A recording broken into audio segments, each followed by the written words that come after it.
and receptive to whatever is ours to receive today. And as we go forth, we just feel that energy and know that energy.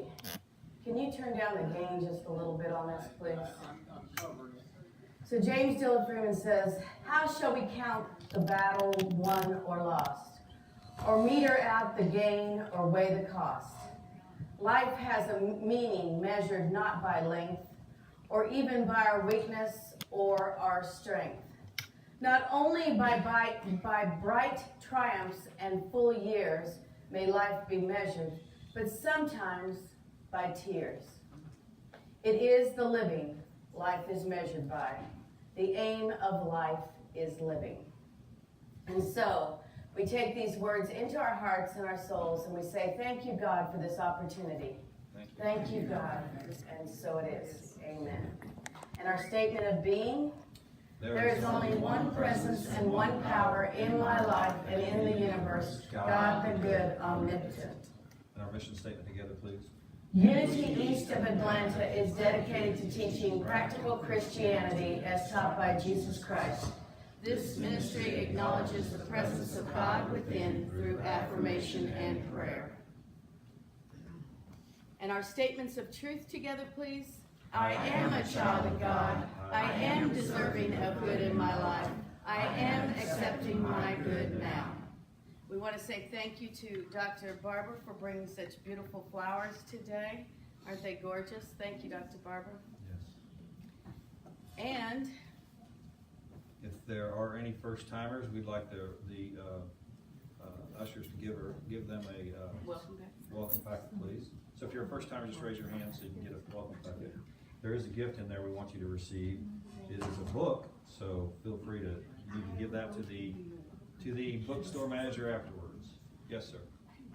Also, for the first timers, know that this is a special service. It's not our traditional Unity service, but it's a healing service. Mm-hmm. I turned it off because I couldn't handle that sound. Yeah, it's still doing that. So it's you'll want to come back on another Sunday. Yeah, that's better. Thank you. To enjoy our regular services too. But today is a powerful day for Unity East of Atlanta and everyone here. I feel like we're going to bring forth a great service and a lot of emotion and a lot of healing. So it is time for us to begin. And like I said, we're doing this a little bit different today, but here we go. Where are you going? Well, the first phase of any healing is recognizing and acknowledging your feelings and your emotions. And you know, it can be challenging to do that because our emotions get tangled up with our ego, and we tend to not even understand our feelings or emotions sometimes, and we might not recognize that they are lashing out at somebody over something unrelated to whatever the situation is. So our goal for this part of the healing service is to address the 4 areas of focus that can control and keep our minds and our bodies and our spirits away from that healing. And the 4 areas of focus, are pain, lack of forgiveness, anger, and grief. Our resistance to healing is usually based on fear, believe it or not. And fear can be that fuel for those negative feelings and emotions. Charles Fillmore wrote this in his very first text, Christian Healing, which was a very powerful book. But he wrote, I die daily, said Paul. The I that dies daily is our personal consciousness, formed of fear, ignorance, disease, and the lust for material possessions, pride, anger, and the legion of demons that cluster about the personal ego. All of these negative emotions can overpower who we are as spiritual beings. And the result of this overpoweredness would be pain. On a daily basis, we can experience pain, can't we? Yeah. And we do that sometimes because of what's happening in our physical world.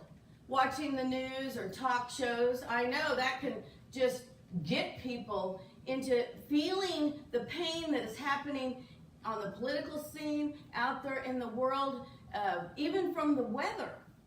That's our physical world causing us pain. And some of that lingers within our mind for longer than we even realize. And there might be something that triggers your emotions, even on Facebook, you know? I mean, I have to hide some posts because I watched one the other day about a nursery person abusing a little 18-month-old baby at a daycare. And I mean, I'm not kidding you. It made me feel sick, and it made me want to cry. And I was thinking, I feel the pain. I feel the emotion. And that's what this is about. We hold on to these things, or we see something that sparks something for us, and we can't move beyond that. Sometimes our reactions end up being unkind and unloving, and it's not coming from the spiritual aspect of ourselves. It's coming from that human condition. We can experience pain when we have accepted the overwhelming power from events and tragedies. You know, when we have had something happen to us, maybe we say, oh, you know, it happened to me, and I will accept this and go on. But if we really haven't processed through the pain, then guess what happens? It keeps popping up and keeps popping up, doesn't it? Or it comes to us in a different way that we're not even going to recognize that it's related to a past event or something else that has happened to us, some tragedy. And that could be even a tragedy we see from somebody else, just like me seeing that post for that daycare. But what happens to us is those tragedies and events become our main focus. We focus in on the negativeness of it all instead of allowing it to naturally process through us. You know, we are human beings, but we're spiritual beings. And so if we allow that spiritual essence of ourselves to come through, we find that place in consciousness that allows us to see beyond whatever that tragedy is. And that is where the healing begins. That's when we flip the switch and say, oh, I can release this and let go. You know, sometimes it takes knowing that something, you know, that something's being taken care of, or that you have no control over it. But our human condition can allow us to stop in those tracks and not move forward. We can stay focused on pain when our ego wants us to suffer, believe it or not. I mean, ego can be a good thing, but our ego will want us to stay in that suffering. Why? Maybe we're getting a lot of attention, you know? Have you ever had something happen and you get a lot of attention? And there's a lot of people, unfortunately, that get trapped in that place. They find that they have something wrong with them, and then all of a sudden, they're sitting there focusing on that for months on end and end, because every time they tell their story, they get attention, don't they? And so we can get trapped by our ego and be in that place of suffering. And who's causing it? We are, that's right. We are doing it because we're staying stuck. And everything that we have experienced in life is our choice to decide whether we're going to move through it or stay stuck in it. And listen, everybody has the right to stay stuck in their story if they want to. It's true. You can choose to stay stuck in your story, and we have to honor that and respect that from you and lift you up in prayer if we feel that's ours to do. Or we can, and in that place, you're going to probably continue to suffer, aren't you? Or you can move forward and go through the stages of grief and pain and work your way to this place of being lifted up in consciousness. Another area that is our focus today is lack of forgiveness. And it is a lack of forgiveness from us or to us. Do you understand that? We either are not forgiving someone or we're not forgiving ourselves for whatever place we are in this story or this event. Fillmore states that forgiveness really means the giving up of something. When you forgive yourself, you cease doing the thing that you ought not to do. And how many people would like to be in that place? I know I would. I want to be in the place where I can embrace something and move forward in that place. Lack of forgiveness can mean that you are not ready to let go of the feelings and the emotions tied around that whole situation. Do you understand that? It's not about giving up the story. You don't have to give up your story, because sometimes those stories come in handy. You know, my oldest daughter the other day was, we're in the process of adopting JW, and they have to talk to all our kids and, personal references and stuff. And my oldest daughter was telling the social worker her life story, which is not a short story. And Tabby can tend to go on and on and on. But the social worker was so kind, and she said, she could go around to foster support groups and stuff and share her story, because it really is powerful. And I thought about it, and I thought, yeah, that's really good, that she has gotten to a place where she can tell her story and not be in the story as like claiming all of that as a reason to stay in the yuck. You know what I mean? So sometimes your story is important to tell, but how are you in that story? Are you the victim? Are you the person sitting there, wanting the attention, going, oh, ho, ho, poor me? Or are you telling your story victoriously in a place where you are, have known that you have moved through that story? So what happens in that point is that you're giving up those feelings and emotions that kept you locked in that victim mentality. You are all of a sudden healing and moving forward and able to tell your story in a way that does not, bring you down. That's where the difference is in the two. One is holding on to the emotional trauma that could have happened, and the other is releasing those chains that bind you. And how many people want to release the chains? I know I do. So the questions become these. What feeling am I holding on to that will not allow me to forgive the person or event? And the other question is, what emotion am I holding on to that is preventing me from forgiving myself? Because it isn't really about the other person. It is about where you are in the healing process. Correct? Correct. Yeah. The moment we move through the situation, our thoughts align with that spiritual mind. They align with God, and that healing begins, and it is huge. It can heal in an instant, or it can take us some time. I mean, sometimes it could take, 10, 20 years. I hope not for you, but it could. And so we have to be willing to know that God is always there with us, and we are always processing and healing in every breath we take. And that it is always in divine order. The healing process is always in divine order and always there for the highest good for all, believe it or not. We might not feel it sometimes. But one of the most violent emotions to heal is anger, believe it or not. Anger can be so overwhelming and physically exhausting. How many times has somebody gotten mad at somebody and really felt the anger, and what happened? You feel drained afterwards, don't you?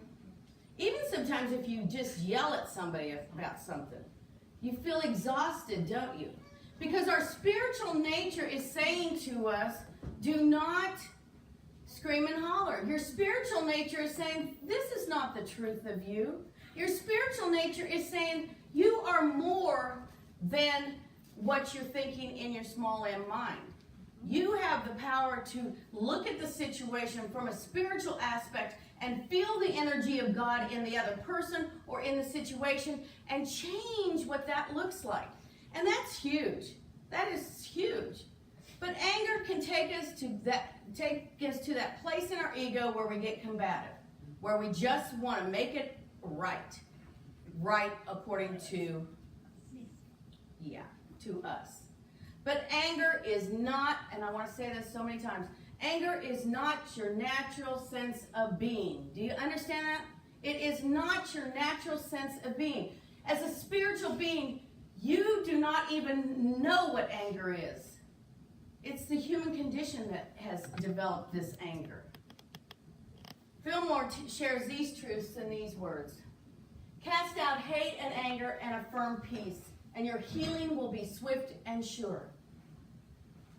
Who wants the healing to be swift and sure? Yes, I do too. Be at peace, and your conscious unity with God mind will bring you health and happiness. Even destructive faculties such as resistance, opposition, obstinacy, anger, jealousy are harmonized through love. Perfect love casts out all fear. So we go back to that idea that if our feelings and emotions are based on fear, what will cast out that fear? Love. Love. Love. And you can't be angry or hate someone if you are in that mindset of love, can you? Love is always the key. And love begins with what? Loving ourselves first, isn't it? We have to love ourselves, and then we can begin to love others. So the question becomes, why do we get so hung up on pain and lack of forgiveness and anger? Well, I believe it's grief, the fourth focus. Because grief can get us stuck in those negative emotions and feelings. And also, grief can help us move beyond those negative feelings and emotions, believe it or not, if we work the stages of grief. It is this unredeemed thought or belief in man that causes him to experience deep grief and tribulation at giving up his personal hold on old ideas and objects, which are due to be released from his mind and affairs. This unredeemed belief is concerned with and dwells on the trial side of the process rather than on the blessing side of it. You see the guy holding onto the rope. How many times have we lost something in life? Whether it's a loved one, a pet, which is our loved one, or even just a job or a condition or a friendship or something that we've lost, but we hold on to it. Even if it wasn't healthy, we'll hold on to it, won't we? We don't want to let go, and the rope will be shredding in front of our faces, and we don't want to let go. We stay in that place where we're fighting the natural essence of who we are. And we focus in on the whole idea of the trial side, the bad, the negative, the reason why we're there, the victim mentality. We stay focused on that instead of seeing the blessing in it. I know sometimes it's hard to see the blessing, but the minute we recognize and acknowledge a blessing in any situation, what's going to surface? Healing and love. You're right, Janelle. All that prayer and meditation works out, doesn't it? And see, when we stay in that negative feelings and emotions, we can't see the blessing. Because it's like wearing, what are those called? Blinders, yeah. It's like wearing blinders. Because we stay focused, a narrow focus on one thing, which is the pain or the suffering or the anger or the unforgiveness. But when we do that, we are reflecting back to ourselves that same negative feelings. Even if we blame it on somebody else, we're reflecting it back to ourselves, aren't we? So what causes us to do that? Well, again, I think it's because we live in a throwaway world. We live in a throwaway world where we buy a lunch or we buy a cup of coffee, we toss the containers away, not thinking anything about it. We get new clothes, and we have a full closet full of wonderful clothes, and we just push them back in the closet more and add more to it. We might even have things in there that have the tag on them that we never have even worn yet. And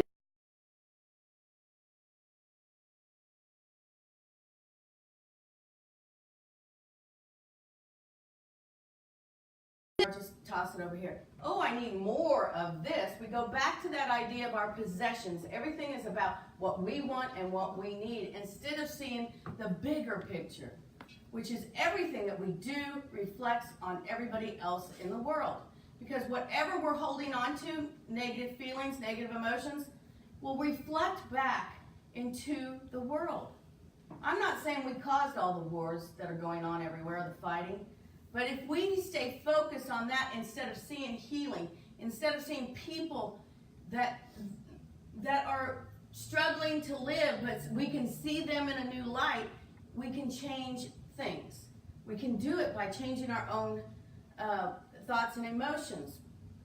You know, we tend to hold on to that mental garbage, I like to say. That mental garbage that drags us back to that place of pain and lack of forgiveness and grief and anger. That mental garbage that is keeping us stuck in that victim mentality. But it is time to release the burdens that we drag around behind us and that we have held on to tightly. It's time to release everything, all the negative thoughts and feelings and emotions that we have had about any situation or any person. Do you understand that? We can't look at each other and have one negative thought or feeling, because what's going to happen? It's going to come right back to us, and we are going to start collecting all those, and then we look in the mirror at ourselves and we say, don't like what I see. But who has created this? We have. So it's time to forgive ourselves for those negative feelings and thoughts. It's time to forgive each other for any negative feelings and thoughts. We need to just wrap them up in a ball and release them to the nothingness from which they came. Because all of that is not spiritual energy. That is not the truth of who we are. That is not God in the presence of each and every one of us. That is garbage. And that's what we need to throw away. So, it's time to free ourselves and heal. As you proceed out to the burning bowl, Dee and Bill are going to play us some special music, which is, we were really blessed, and Mark, yes, we were really blessed to have them here together to play. But the greeters are going to help you procession out to the sidewalk out there, and there's a second part to the service, so don't leave. But they're going to direct you out, and you will go out, and there will be, one of the greeters is going to be holding 4 bowls. Oh, I better flip this. Hold on. There you go. 4 bowls with these 4 different colored papers in it. And I've got plenty, so you can choose as many as you want to. But you can see that pain is the brown paper. Lack of forgiveness is the black paper. And anger is the red paper, of course. And grief is the gray paper. So you can collect as many of these as you want that you feel that you need to release or forgive. Maybe you're just, stuck in the anger and you just want several of those to burn. But you know what they relate to. Maybe you only need one and it'll collectively ball up all that you are angry about. But you can choose as many of these colors as you want to. And when you go out there, Reverend Warren will be at the burning bowl, and you'll just drop them into the bowl. And then you will come back in the door, and the other greeter is going to give you a piece of yarn and a prayer slip. And we didn't put the prayer slips out this morning because we wanted you to free yourself of negative thoughts and emotions first before you fill out those prayer slips. So you can be in a place to put people's names on the list that you want to send love to, okay? And we're going to use the yarn for the second part of the service with Reverend Warren. So, I think we're ready to, everybody understand what we're doing? And so, Mickey's going to start letting people go out. And they know which doors they're going out. I do not know. Go ahead, Giselle. And you can just leave your things here. I'll be standing right here. Yeah, go ahead. Excuse me.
The other was burned real fast.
help get that part. All right, you got it? Yeah. Well, be careful of that. Lord, put mine in there for me, please. Because if I bend over, no telling what will happen. What about you? You want everyone to order it? There you go. There's a marshmallow. What did you get? Mine and grease, I think. And grease. Hey, are y'all the last one? Yeah, we're the end of the line. This is the blind leading the blind. I don't know. Let me holler. And then Maria, I don't know if they're going to. Yeah, have that come out.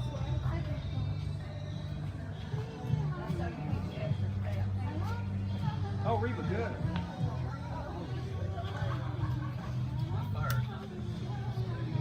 Yeah, but Maria's giving out ribbons.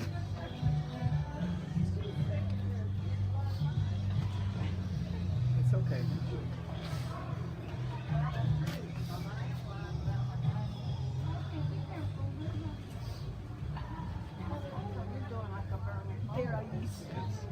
Yes, it's similar.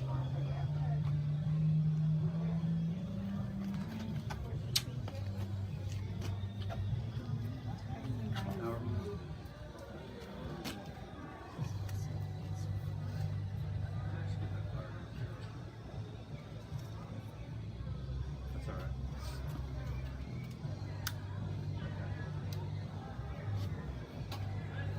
I don't say anything, but that really lit up quick. Get these out of the way fast. That's a good sign, you're right.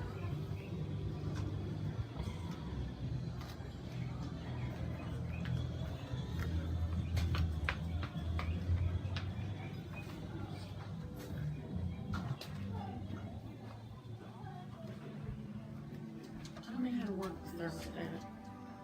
Because I just messed it up. No, that one. I just messed it up. Oh, yeah. Oh, I'm sorry.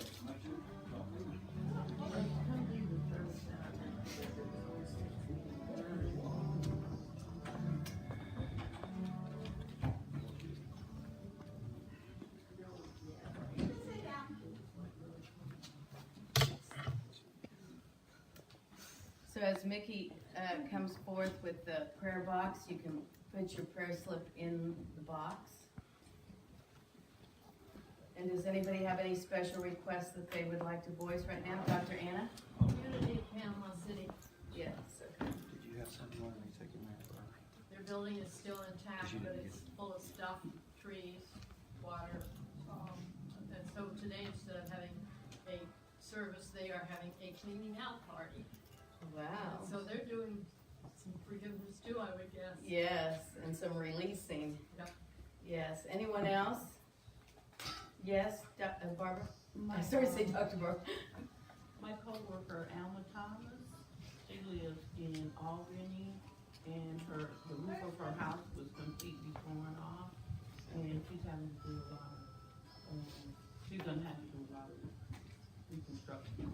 All right, we'll just see all that coming together with ease and grace for her. Anyone else? Yes, Jerry? My brother, Deloitte, made his transition last week. Oh, so what is his name again? Deloitte. Lord. So we lift you up, Jerry, in prayer, and your family, and his family. We know that his memories will bring you love and joy.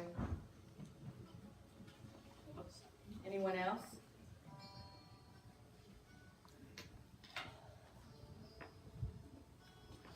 So do we all need to take a deep breath and just release? Yes. How'd that feel, burning those papers? Good. Did you feel it? Yeah, wonderful. Great.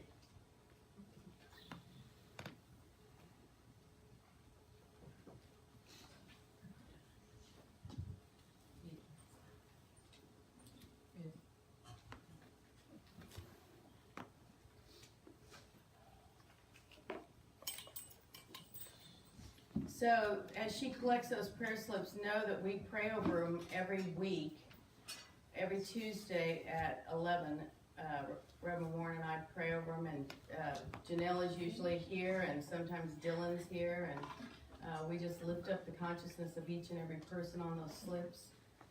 And then we pray over them for 30 days and then send them to Silent Unity where they pray over them for 30 days. So they are getting prayed up and blessed and lifted up into the light and love of God. And we know that the perfect outcome is awaiting each and every request.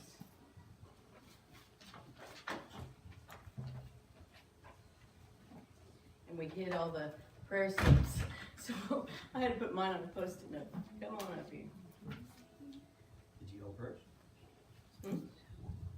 Did you hold prayers? Yes, do. She's coming with a book.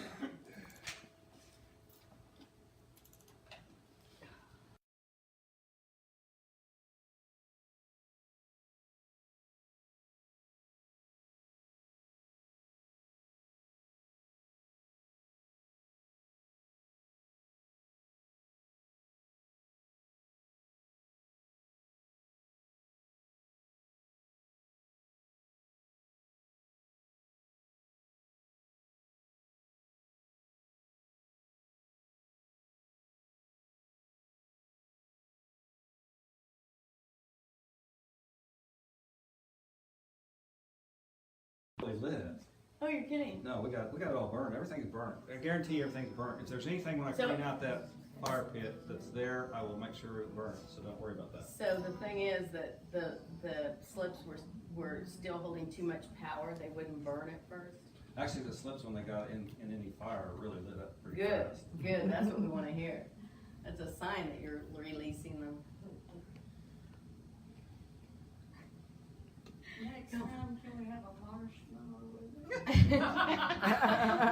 After service. Hey, I got some in the cabinet if you want to roast one after service. BYOM. Bring your own marshmallows. Come on down here. And Hershey bars. There you go. All right, well, we just take, okay, yeah. No rush. Oh, no rush. Listen, just because they're not in the box does not mean we're not going to lift them up in prayer. Is there any more? I'm sorry, I wasn't rushing. Any more? Okay, well, even if you haven't got them written right now, we've got a lot of things in our mind, don't we?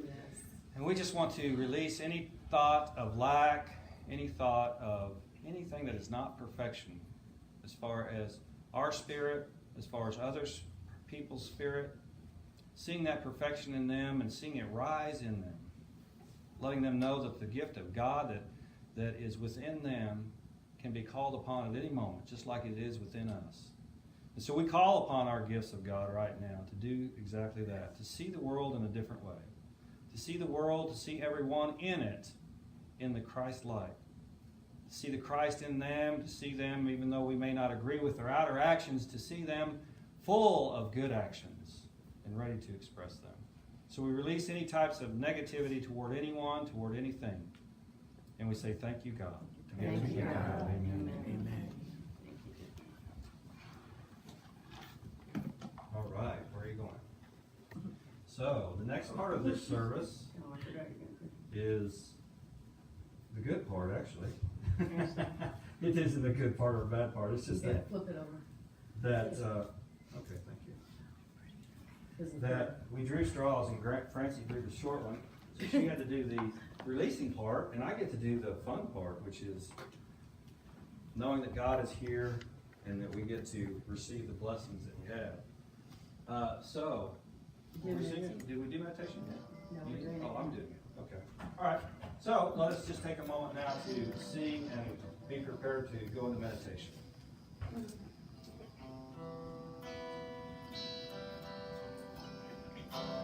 Surely the presence of the Lord is in this place.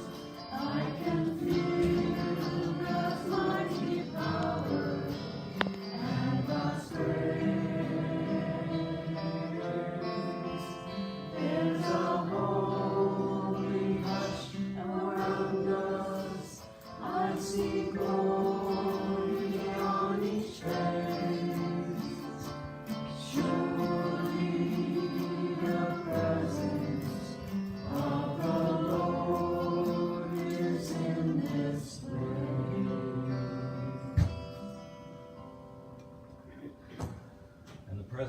God is in this place with each and every one of us.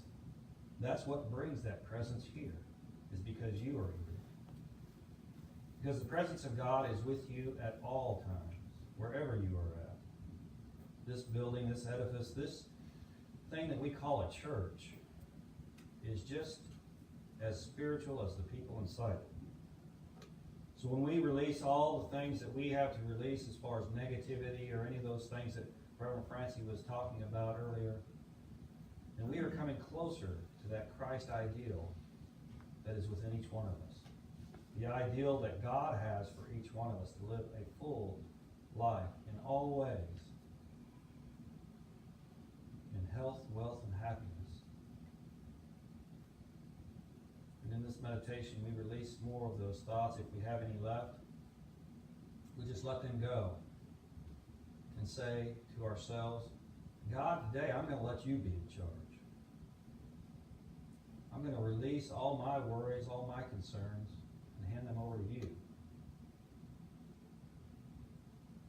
Because through that, I can see the good. As we focus on the good in this time of quiet, reaching the silence.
Now we have opened up ourselves to receive the gifts of God. We're grateful for the awareness that we do not have to carry around those negative feelings. We have released them. And if one pops up later in our life, we just say, no, thank you. My power is to more important things. And in doing so, we are ready. Our cup is, instead of half full or half empty, it is overflowing right now. And that is the truth of you. And so it is. Amen. Amen.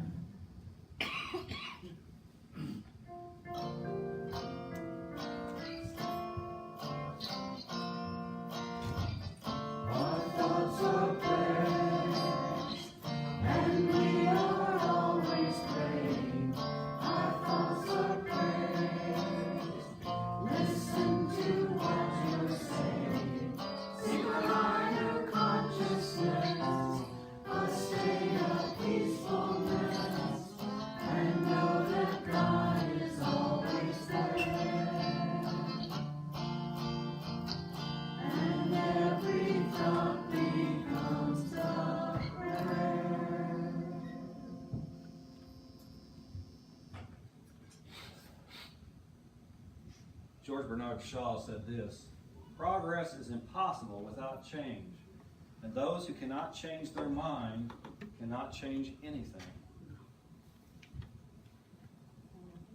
I hope that's what we just experienced. When I say to you that God is within you and you have all the power within yourself to have all the gifts that God has for you, what does that make you feel like? I hope it lifts you up. I hope it lifts you up to a new understanding that you have a choice in the matter here.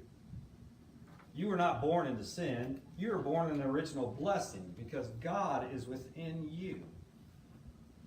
The Holy Spirit that we talk about sometimes here, not as much as other churches, but the Holy Spirit that other churches say You have to receive the Holy Spirit. I can agree with that in a way. But what the difference is they're saying receive it from outside of you, and the Holy Spirit has always been inside of you. We have to understand that and express it from inside out.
Have you ever got a good service there?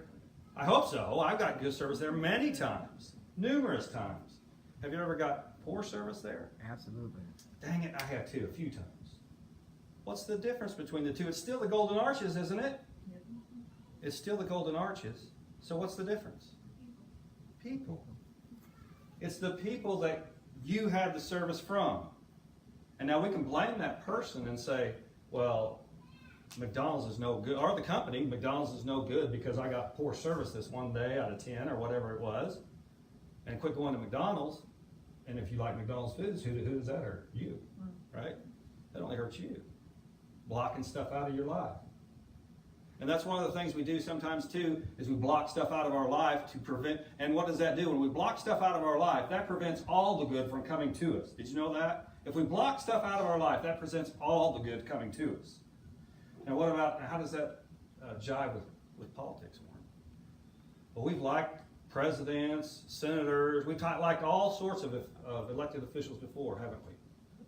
And we've sometimes not liked them, right? And whichever you are right now, I want you to hopefully release the idea of not liking whoever it is that you don't like. That's what part of this practice was right now, right? Releasing all those ill feelings toward anyone that we may not agree with or may have a different opinion with. Because what makes our country strong and us as a race, as far as the human race strong, is what? Growth. Yes, us, but growth. Changing our mind. Did you know, in fact I know you did, some people, I know Mr. Moore knows this, some communities still have on their books the law that you can't spit on the sidewalk. They have never gone back to change that law or to erase it because it really doesn't ever come up. They don't enforce it or anything, but it's still on the books, isn't it? So what if a police officer, I don't know if it's here in Conyers, but what if it is a law here in Conyers, and I went out and spit on the sidewalk for whatever reason, and Conyers Police Department officer came up and arrested me. He said, well, you can't do that. I know on the books it's still there. Would he be within his right to do it? Well, I suppose so. Yeah, the law is the law, right? And he should. Especially if it's me, Russell says. Get him behind bars. Hey, you're not the only one that thinks that in Conyers. Anyway, so if we have thoughts like that in our mind, though, that are back there, we had a thought back a long time ago, whatever it is. It's a thought of separation is what it is, because we usually are talking about people to people, right? We're talking people to people. And if you have a thought in your mind, although you may have forgotten about it, so like Reverend Francie was saying earlier, and it pops up somehow, then it's up to you. You can either go to therapy or whatever and try to get to what the root of it is. You can do that. And I guess you have to learn though how. So why do I have that thought? And let's forget about it. If I'm going to continue to give power to that, even though I've been given a minuscule power to it over the years, it's still there, right? And it can pop up at different times. So we have to change our mind about that. Now, some people think, when I say that means, well, you can't take a stand on anything. That's not true. You can believe very strongly in what you believe in right now. And I urge you to do that. Because how we grow as a race is by having different ideas, isn't it? I don't know if, in fact, I've asked this question before, so I don't think many people have seen this movie, because it's old now. It was called The Awakenings, and it was about Parkinson's disease. And it's because I liked it because my dad had Parkinson's, and it helped me learn a little bit about it. But anyway, more about it. But it had Robert Duvall or somebody. I don't know if it's Robert. What is it? Robert Williams was in it too. Yes, he was in it. He was the doctor. But the guy was, Robert De Niro. I don't know why I get those names mixed up. But De Niro was in it. De Niro was a patient. Huh? That's a great movie. It is a good movie. But anyway, he woke up from a coma. He was a child. He went into a coma, and then he woke. And this was I don't remember what year it was. Anyway, he went into a coma. Then he got out of the coma, and he went to an airport because the planes weren't around as prevalent as they were when he went into the coma. Went to the airport and just stood there and watched for a little bit the planes taking off in amazement. Wouldn't that be something if we were able to say transport into the future, just to 20 years even? Wouldn't we be amazed at the changes that have happened? And most of the time the changes are for good, aren't they? Usually as a race we decide the changes to be good. But we can look at it any way we want to, can't we? The internet, ooh boy, we can look at that two different ways, can't we? The internet, whoa, it's great. It is great. That's how we should look at it. And people can say stuff without impunity whatsoever, can't they? They can say whatever, which they would never, ever say in front of the person, would they? Because they wouldn't think about that. It's not a bad thing. It's a place for growth. It's a place for us all to grow and understand more about each other. Being open to a healed life is essential for us to continue in our natural state of wholeness. Reverend Francie referred to this when she was talking about the spiritual versus the human condition. The human condition is what we see right now. The human condition is what it is. The human condition before, when they had the law of spitting on the sidewalk, was let's not spit on the sidewalk. That's disgraceful, right? still disgraceful. Well, some people still think it's disgraceful.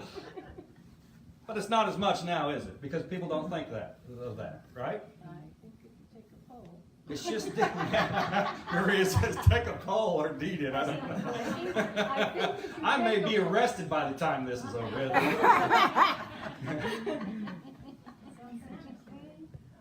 But whatever you think about things changes, doesn't it? If we're open to change, right? I hope we're open to change. And I've told this many times, but I'll tell it again. An example that I think, at least for me, is very poignant to this is when I was younger without kids, I thought the parents should be held liable for everything those darn kids do. Since I have kids, I changed my mind a little bit on that. Yeah, a lot of it. You're right. But our natural state is wholeness. It's perfection. That's our spiritual state. What's significant about Martin Luther King today? Does anybody know? Maybe somebody saw it. I don't know. This is one of the good things about the internet. They tell you different stuff. On this day in 64, I think it was, Martin Luther King received the Nobel Peace Prize. And what did he receive the Peace Prize for? Peace? Yeah, it was for peace. Yeah. It was, yeah. But it was for his talking to people about being peaceful. Now, I don't know about you, but I think Dr. Martin Luther King had a few disagreements with some people, didn't he? Absolutely. Did that mean he got in their face as far as physical violence? That's what he got the Peace Prize for. And that's how we grow. We grow by, yeah, we may not agree on some things, but let's talk about it. And sometimes I think that's what gets us more angry if we get angry or whatever, more put off on the political climate right now than anything, is it seems like, although it's happened before and we can't remember that part, but it seems like right now that they're just not talking. At least that's what I think.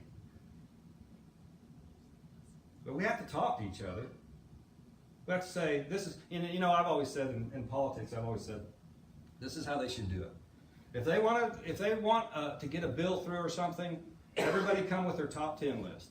These are your top 10 ones. We'll go one here, one here. That's what we get. Now, if we can only get to 4, we'll go number 2 here, number 2 here. You got your top 2, and both of you got it. Isn't that wonderful? It would be good, but nobody would do. I mean, for some reason, we don't think of those things.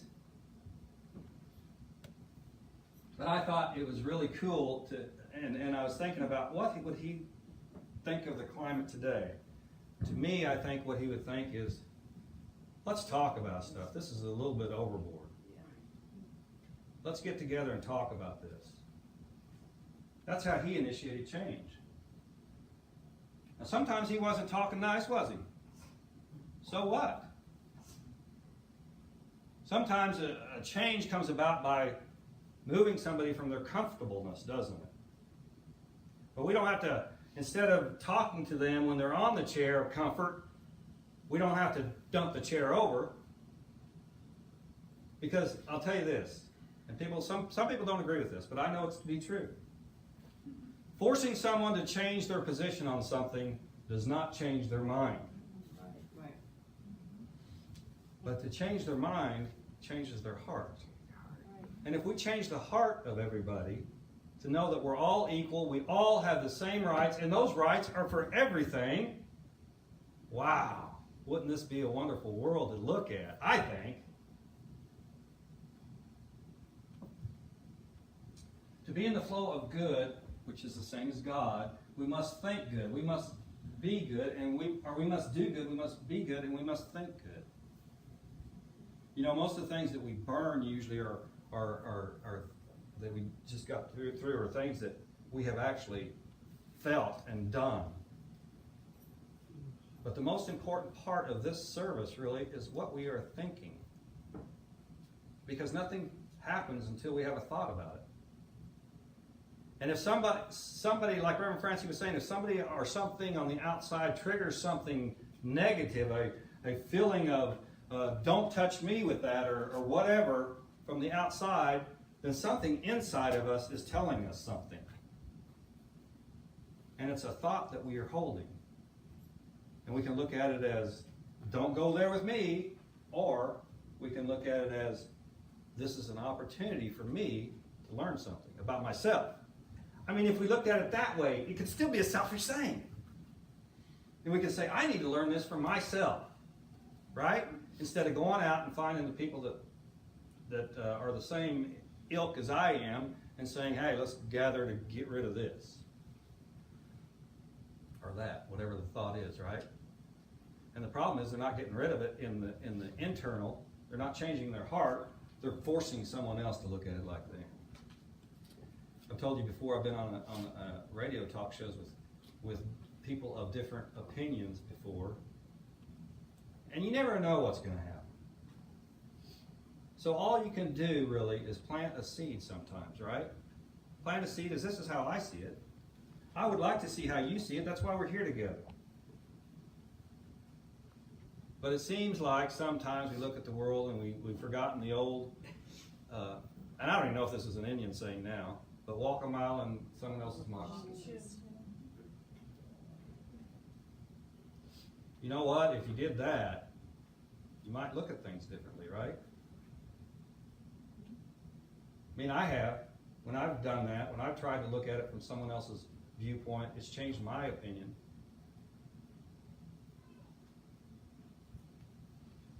So do you think we can do this?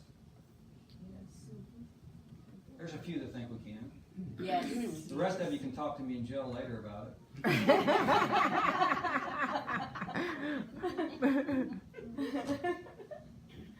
We don't have to win at everything to have a fulfilling life, though.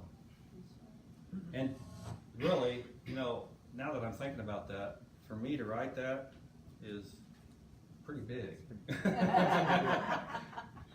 Because I'm a sports guy. I don't like the idea of, when they came up with a few years ago, oh, everybody's a winner. Nobody wins the game. Everybody gets a trophy. I still don't like that idea, but I'm open to change, I hope. But we don't have to win at everything. Because if we put it in an idea of winners and losers, we'll be looking at a specific situation or a specific topic, and very narrowly. You know what I'm saying? Because if you had like the example I used a minute ago about everybody having the top 10 list, and you pull in the first one on each list and going on down the line until you're done with whatever that is, not everybody's winning in that situation, are they? Compromise. Or they could look at it like we all are winning. We have to, again, change our mind into what winning is.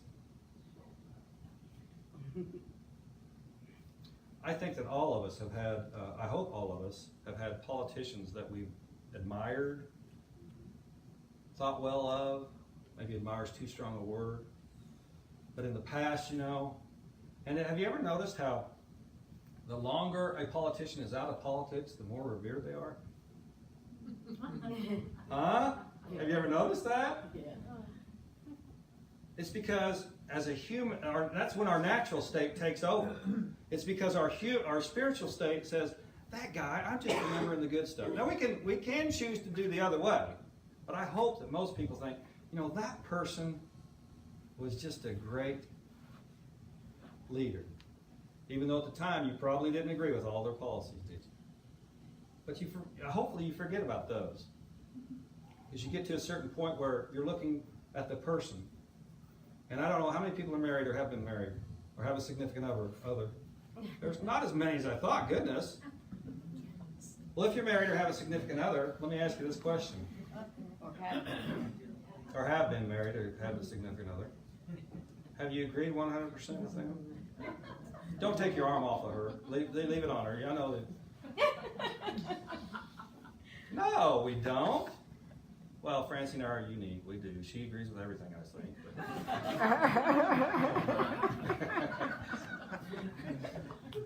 And everybody believes that? No, nobody was believing that. If I agreed with my husband, then we'd both be wrong. I knew somebody would have a comment. Open the door, look what happens. We don't have to win at everything, though, do we? We still stay married, a lot of us, don't we? Because even though we have disagreements. This is what Winston Churchill said. Success is not final. Failure is not fatal. It is the courage to continue that counts. And he said that right at the start of World War II. Well, them getting into World War II. And Churchill, I know that a lot of you saw that movie. Well, some of you saw that movie. I don't remember the name of it now. But Churchill was out of office pretty much after the war. People believed in him to get them through that part of the experience of life. After that, they didn't really agree with his policies. Evidently, they outvoted him, voted him out. So there are parts in our life where we can, it's kind of like, I don't ever saw that movie. I think there's a movie called this, but I never saw it. But the wording itself makes sense a little bit. Sleeping with the enemy. Our country has a history of doing that as far as foreign relations. You can think it's bad, you can think it's good, you can think it's what we had to do at the time. But it's our choice of how we think about it, how we go forward Because if we end up looking, instead of sleeping with the enemy, as far as being with all spiritual beings, that's a little bit different, isn't it? And then when we look at it that way, we look at the world a little bit different. Because if we saw everybody as a spiritual being, as an equal spiritual being as ourselves, how could we stand for poverty and lack in not only our country, but other countries? I wouldn't think that we could. Maybe we'd shift some of the billions of dollars we use on defense, on war things, to peace things and to non-poverty things, because as each of us know, if we've ever had a psychology class, the lesser we are at the socioeconomic ladder, the more we are to disrupt the socioeconomic ladder, right? Common sense. I mean, it's not even really something that we can argue about. If I'm on the street, and I tell you right now, if I've got 2 grandkids in the other room, if I'm on the street, don't have a job, and don't have enough money to pay to get their food, I'm going to get their food somehow. I'm going to get it somehow. If it boils down to me taking it from somebody, I'm going to take it from somebody.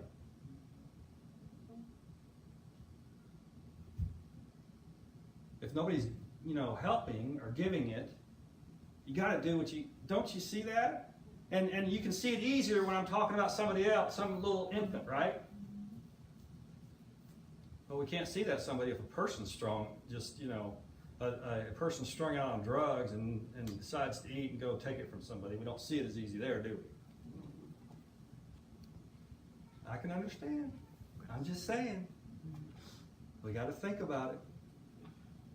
If we see everybody in the same light and walk sometime in their shoe, man, I tell you, I am so grateful for life. And I'm so and I'm grateful for the life that I have had, being raised in unity and everything. And I can come up here and say, you have the light of God within you, and you are able to have all the blessings of God at any time. And I don't say that because I've been trained to be a minister. I say that because I know that from being raised in unity. I do know that. And yet, being raised in unity, it hurts sometimes to see people go through what they go through. And I think that sometimes, and I'm not going back to a God that's vengeance, that has vengeance or a punishing God. I'm not going to that. I'm just saying that sometimes I wonder, to have some experiences that I've had and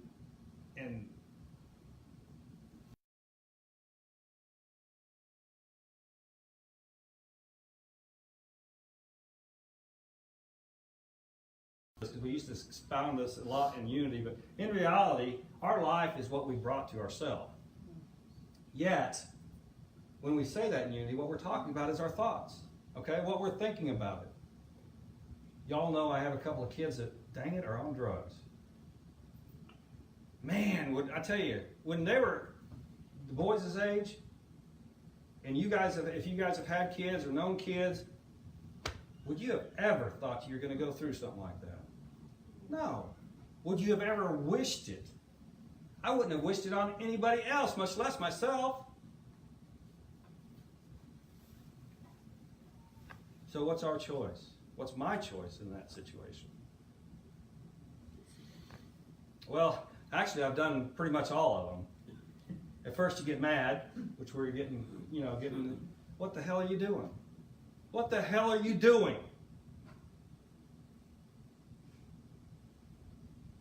And then, you say, man, how can I help?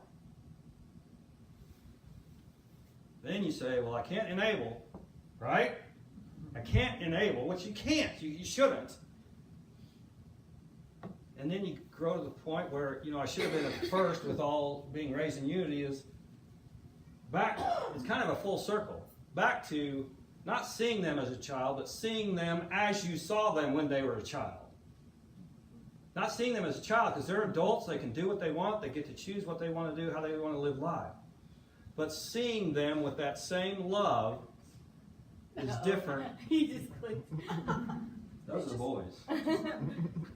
But seeing them with that same love I think it's is... the screen there. You went back to... I'm not worried about it. Seeing them with that same love, though, changes everything. I guess going through those stages, kind of like what we were burning today, is important, though. If we don't necessarily release it. And if we get stuck in one of those stages, we got to ask ourselves again, is it worth the relationship? And to me, no matter what my kids are doing with their own life, even though I do not agree with it, 100% don't agree with it, I still love them 100% and want to see them and be around them.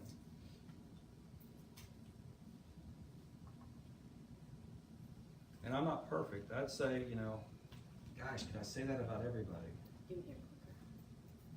I could say that about everybody in here because I know you. But can I say that about everybody in the world?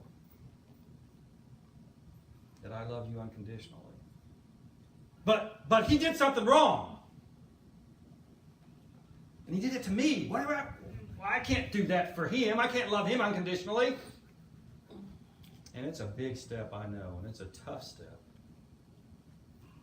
But it's the step that we have to take to have a world that works for all, isn't it? So if we can do those things, recognize that our own spirit is the same spirit that is within everybody. And that we're all tied together somehow, some way, then we can have a world that works for all. And I'm not going to wait for you on that. Oh, wait, you got to get through the songs, don't you? So go to the songs. Well, We're going to have some joy songs here in a minute. You clicked on something. We did? I don't know what I clicked on. I'm sorry. You did. So what we're going to do, though, now is we're going to have some joy songs. Usually we have these at the first of the service. But we're going to have some joy songs because I kind of went a little bit different direction than I was thinking about going with my part of the service. But I want you to be uplifted. I do.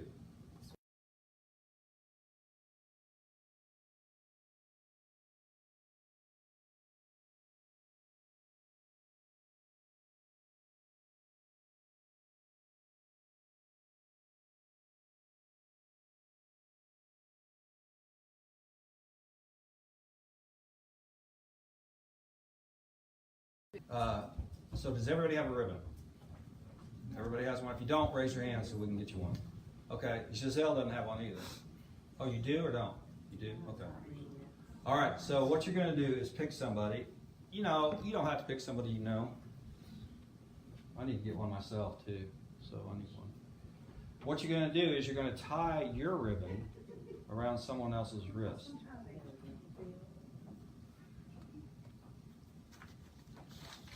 These two up here, and then I need one. Thank you, sir.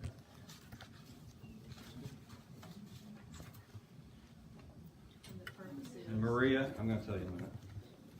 Have you got one? There's the quote up there. And what we're going to say up here is this.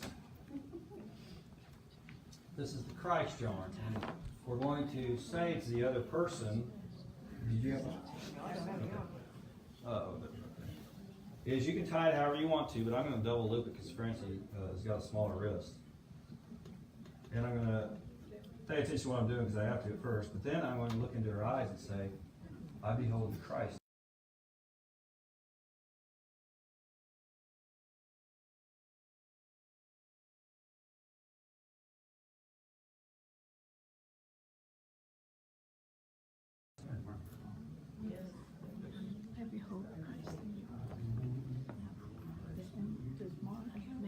Yes.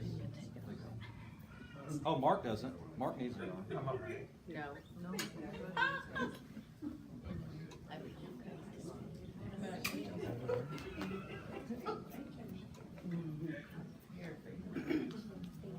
I'll Is give you everybody one. tying? Jim, did you get a partner? Oh, wait, Mickey needs a partner. There you go. Everybody got a partner?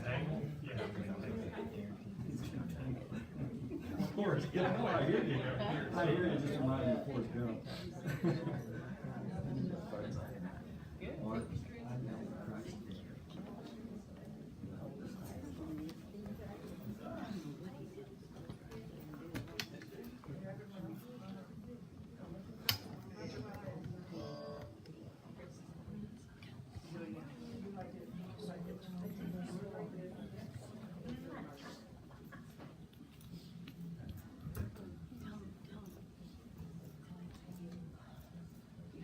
All right. Well, that is part of the healing process as far as recognizing the Christ in someone else. That's the part after you release to let other people understand that they have the Christ within them too. So, we're going to sing some joy songs now. I said almost saying love songs for some reason, but that's cool. That's what we're singing too, I guess. Some love songs. So let's join in singing these songs. Oh, this is okay. Cool.